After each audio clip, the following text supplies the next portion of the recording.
کل رات امام میرے خواب میں آئے کہ تجھے اپنا وعدہ یاد ہے؟ میرا زائر کل آ رہا ہے، وہ پریشان حال ہے، اس کی مدد کرنا۔ میں پریشان تھا کہ میں اس زائر کو کہاں سے ڈھونڈوں، مجھے کیا پتا وہ کون سا زائر ہے جو پریشان حال ہے، اس کی پریشانی کو میں نے برطرف کرنا ہے۔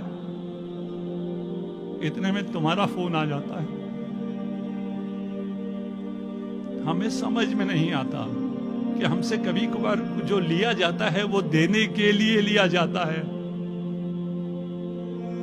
ایک شخص ہے، وہ حرم میں امام رضا میں آتا ہے، آج سے 30 سال پرانا واقعہ ہے۔ حرم امام رضا میں آتا ہے، اور کیوں آتا ہے؟ اس لیے کہ وہ بینک کرپٹ ہو گیا تھا، بزنس مین تھا، تہران میں ہوتا تھا، وہ بینک کرپٹ ہو گیا، اس کا سارا کاروبار ختم ہو گیا، اس کے قرضے اس پہ اتنے آگے، صبح شام قرض خواہ جو ہیں وہ دروازے پہ، اس پہ کیس، وہ مشکل میں آ گیا۔ اس نے اپنی بیوی سے کہا کہ کچھ پیسے جوڑو، میں امام کے پاس جاتا ہوں، مشہد جاتا ہوں، وہاں سے میں مدد مانگوں گا، شاید امام کوئی میری مدد کر دے، ہماری یہ مشکل شاید آسان ہو جائے۔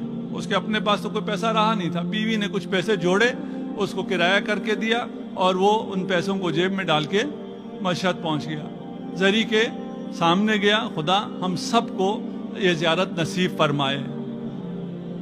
جو گئے ہیں وہ جانتے ہیں کہ جو بھی مشکل ہو وہاں ساری مشکلات حل ہو جاتی ہیں، انسان کو سکون آ جاتا ہے، مشکل حل ہونے سے پہلے اطمینان ہو جاتا ہے کہ میری مشکل حل ہو گئی ہے۔ یہ شخص بھی کہتا ہے میں دعا کر رہا تھا، دعا کرتے کرتے مجھے سکون سا مل گیا، مجھے یقین ہو گیا میری مشکلات حل ہو گئی۔ اب تو جاؤں گا، تہران پہنچوں گا تو پتہ چلے گا مشکلات حل ہوئی ہیں نہیں ہوئی، لیکن یہاں جب سکون آیا میں نے شکریہ کیا امام کا اور میں واپس چل دیا۔ اگر آپ گئے ہوں تو آپ جوتے رکھتے ہیں، کفشداری ہے، اس کو ایک ٹوکن سا دیتا ہے، اس نے جیب میں ہاتھ ڈالا ٹوکن نکالنے کے لیے، دیکھا جیب کٹ گئی، ٹوکن بھی نہیں ہے، وہ جو تھوڑے سے پیسے تھے واپسی کا کرایہ تھا، دوپہر کا کھانا تھا، وہ بھی جیب سے چلا گیا۔ اب اس کے دل میں طرح طرح کے خیال آنا شروع ہو۔ میں امام آپ کو دینے والا سمجھ کے آیا تھا، یہاں تو آپ نے جو کچھ میرے پاس تھا وہ بھی لے لیا۔ کہا واپس جاتا ہوں، امام سے گلہ کرتا ہوں۔ زری کے سامنے آیا، سلام کیا، کہتا کہہ نہیں سکا، زبان پہ نہیں لا سکا، لیکن دل میں یہی تھا کہ آپ تو دیکھ رہے تھے نا، میں کوئی پہلی دفعہ بھی نہیں آیا، میں بارہا آپ کے پاس آیا ہوں، پہلے جب آیا تھا میرے پاس اتنا ہوتا تھا، جیب کٹ جائے تو بھی کوئی حرج نہیں تھی، اب تو میرے پاس کچھ بھی نہیں ہے، میں یہی سارا تھا، اب میں کس سے مانگوں، میں کیا کروں؟ آپ اگر دیکھ رہے تھے تو آپ نے میرے ساتھ یہ کیوں کیا؟ آپ نے یہ کیوں لینے دیا کسی کو؟ خیر وہاں سے آخری سلام کر کے کہتا ہے میں واپس چلا، کچھ کر تو سکتا نہیں تھا، مانگ بھی نہیں سکتا تھا، دل میں آیا نہ مانگوں کیا کروں، حرم پہ میں مانگ لیتا ہوں، خود تاجر تھا، اچھا خاصا تھا، آتا تھے، ہم کہتے تھے یہ بھیک مانگ رہے ہیں، پروفیشنل ہیں، جس سے بھی میں کہوں گا وہ یہی کہے گا۔ اس نے اس سے کہنے کی کوشش کی، اس سے کہنے کی کوشش کی، اس سے کہا نہیں گیا۔ اس نے جیب میں ہاتھ ڈالا تو ایک سکہ اس کو ملا۔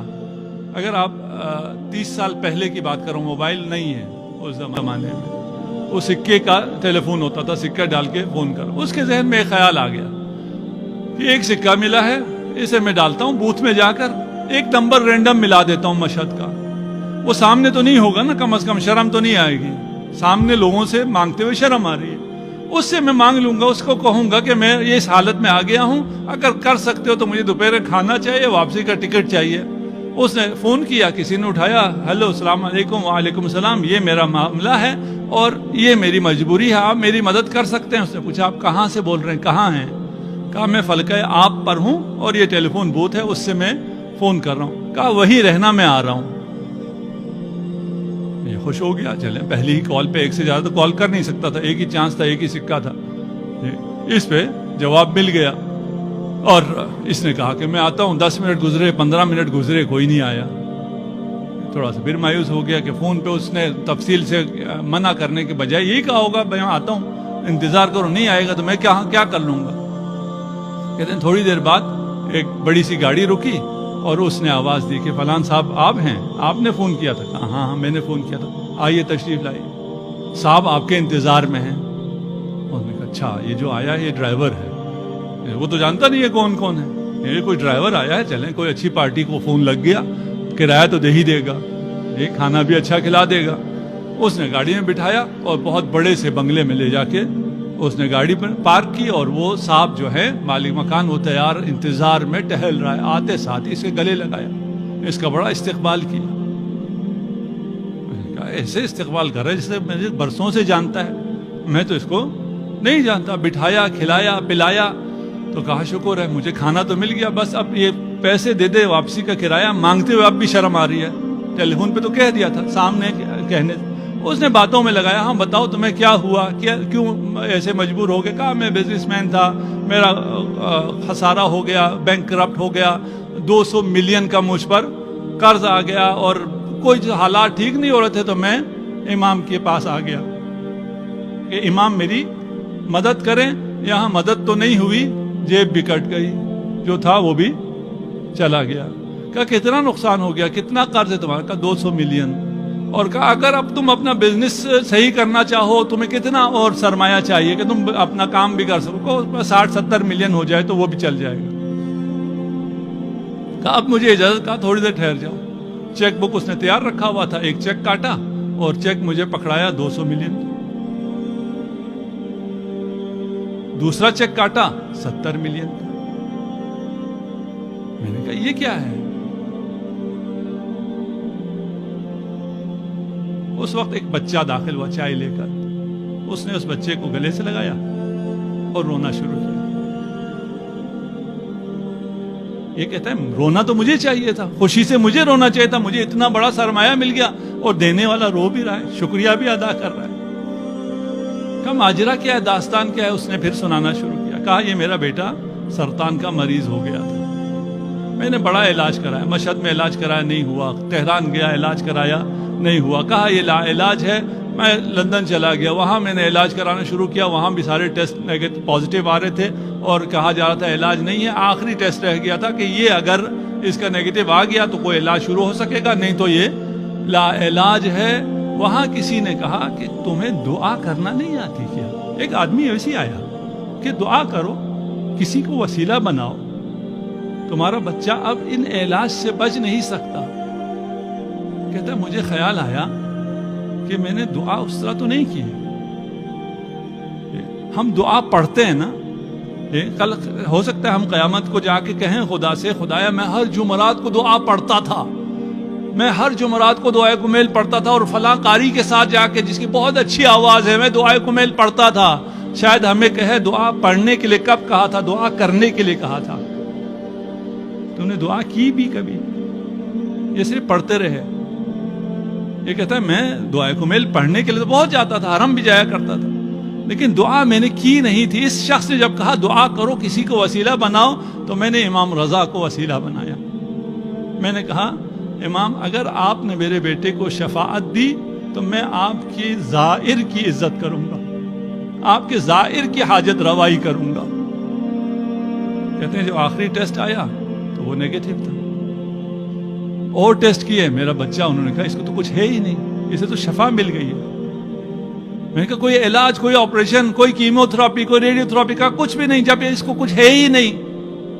میں بچے کو واپس لے کے آیا اور میں نے یہاں بھی سارا دوبارہ ٹیسٹ کرایا، سب نے کہا یہ بالکل صحیح ہو گیا۔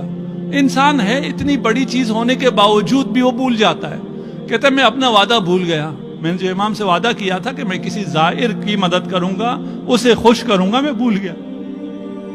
کل رات امام میرے خواب میں آئے کہ تجھے اپنا وعدہ یاد ہے؟ میرا زائر کل آ رہا ہے، وہ پریشان حال ہے، اس کی مدد کرنا۔ میں پریشان تھا کہ میں اس زائر کو کہاں سے ڈھونڈوں، مجھے کیا پتا وہ کون سا زائر ہے جو پریشان حال ہے، اس کی پریشانی کو میں نے برطرف کرنا ہے۔ اتنے میں تمہارا فون آ جاتا ہے۔ ہمیں سمجھ میں نہیں آتا کہ ہم سے کبھی کبھار جو لیا جاتا ہے وہ دینے کے لیے لیا جاتا ہے۔ وہ جس پیسے پہ تمہیں اعتماد تھا، جس پہ تم بھروسہ کر رہے تھے، وہ تم سے لیا جاتا ہے تاکہ جو حقیقی بھروسہ ہے اس کی طرف متوجہ ہو جاؤ. یہ دینے والے مقام پر ہیں, یہ لینے والے نہیں ہیں. ان کی سیاست بالکل مختلف سیاست ہے, ان کی زندگی, ان کی حکومت بالکل مختلف حکومت ہے. وہ علی ابن ابی طالب جو کہتے ہیں شاید کوئی ایک ایسا فرد ہو جو مجھ سے کمتر ہو میری حکومت میں, اور وہ خود حکمران ہے 50 سے زیادہ ملکوں کا آج کل کے حساب سے. یہ عطا امیر المومنین ہے.